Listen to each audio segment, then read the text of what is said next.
मेरे पति के देहांत के बाद मैं अपने इकलौते बेटे के साथ रहती थी।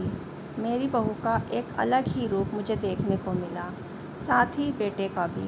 दोनों के मन में क्या है मैं अच्छे से जानती हूँ। वो चाहते हैं कि मैं वृद्धाश्रम चली जाऊँ। उनके जाने के बाद मुझे यह सब देखना और सुनना पड़ेगा, इसका मुझे अंदाज़ा भी नहीं था।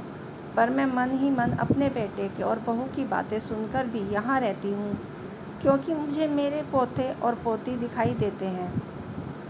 उनकी झलक पाकर मुझे सुकून मिलता है। घर के बाहर एक टीन की झोपड़ी में मैं रहती हूँ।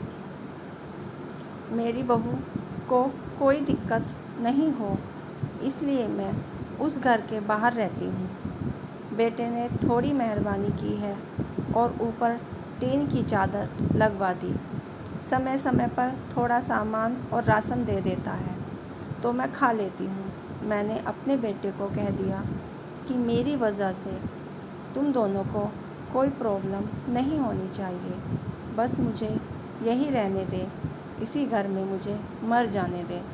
मैं बस यही चाहती हूँ कि मैं अपने आप को खुशकिस्मत समझती हूँ कि मेरे बेटे और बहू कम से कम मेरे लिए इतना तो कर रहे हैं।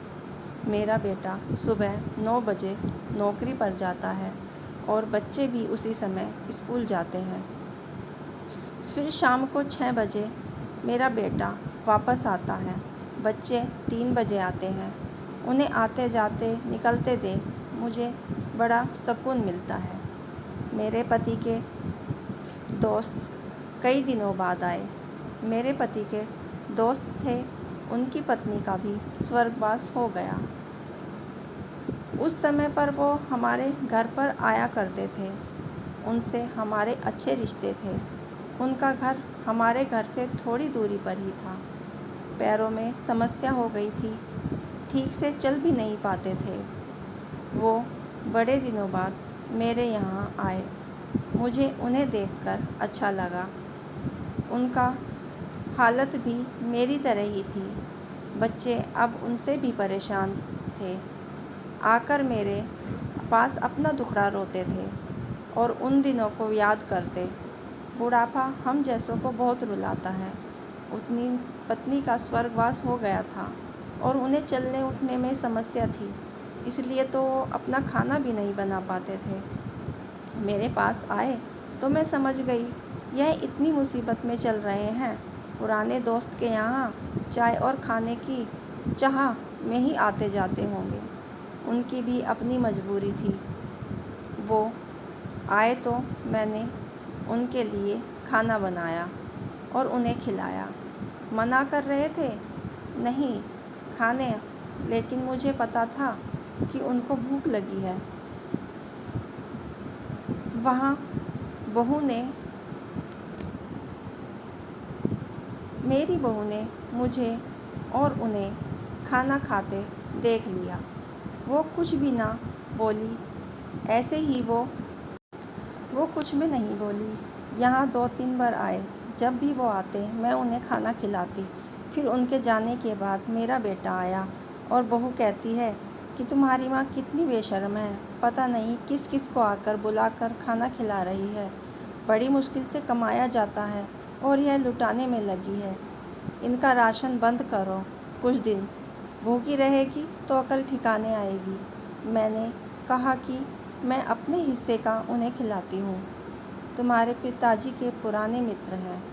फिर भी बहू का उल्टा सीधा बोलना शुरू रहा। घर के बाहर रहकर उनको आज़ादी मिल गई है, पता नहीं क्या क्या करती हैं। बेटा भी बोला, दिन भर भूखी रहने दो मुझे। मेरे बेटे ने घर के पीछे सीढ़ी के पास ले जाकर बिठा दिया। कहा कि अब यहीं बैठो। मेरे तो अब आंसू भी सूख गए थे। अगले दिन मुझे खाना नहीं मिला। मेरे दिन के उस छोटे से कमरे को बहू ने तोड़ दिया। अब मुझे लगा कि अब मैं गलत कर रही हूँ। एक दिन पूरा भूखा रहने के बाद मैंने सोचा कि मैं गलत कर रही हूँ। मुझे अब अपने बेटे के यहाँ नहीं रहना चाहिए और शायद गलती भी मेरी है मेरी ही परवरिश में कोई कमी रही है, तभी तो यह परिणाम आया। अगली सुबह मैंने अपने बेटे को कहा कि मुझे वृद्धाश्रम छोड़ा। अब मैं तुम दोनों को परेशान नहीं करना चाहती। बहू ने कहा, एक दिन भूखी रही तो अकल ठिकाने आ गई ना। बेटे के चेहरे पर भी अजीब सी खुशी थी। जल्दी से तैयार हो जाओ मुझे छोड़ने के लिए। बहू कह रही थी कि आज छुट्टी ले लो, यहीं आसपास मत छोड़ाना इनको, कहीं 3 दिन में वापस ना आ जाए। मैंने अपनी बहू से कहा, बेटी चिंता मत कर, मैं घर अब नहीं आऊँगी। मैंने अपने पोता पोती को गले लगाया। मुझे पता था कि अब मिलना नहीं हो पाएगा। बेटे को भी चाहती थी कि एक बार जी भर के गले लगा लूं, लेकिन वो बोला, चलो जल्दी चलो। मैंने बहू को कहा कि बेटी अपना ध्यान रखना। मेरा बेटा मुझे छोड़ आया। वहाँ आकर मैंने देखा कि मेरी तरह के कई लोग वहाँ उदास बैठे रहते हैं, फिर सच को स्वीकार कर लेते हैं।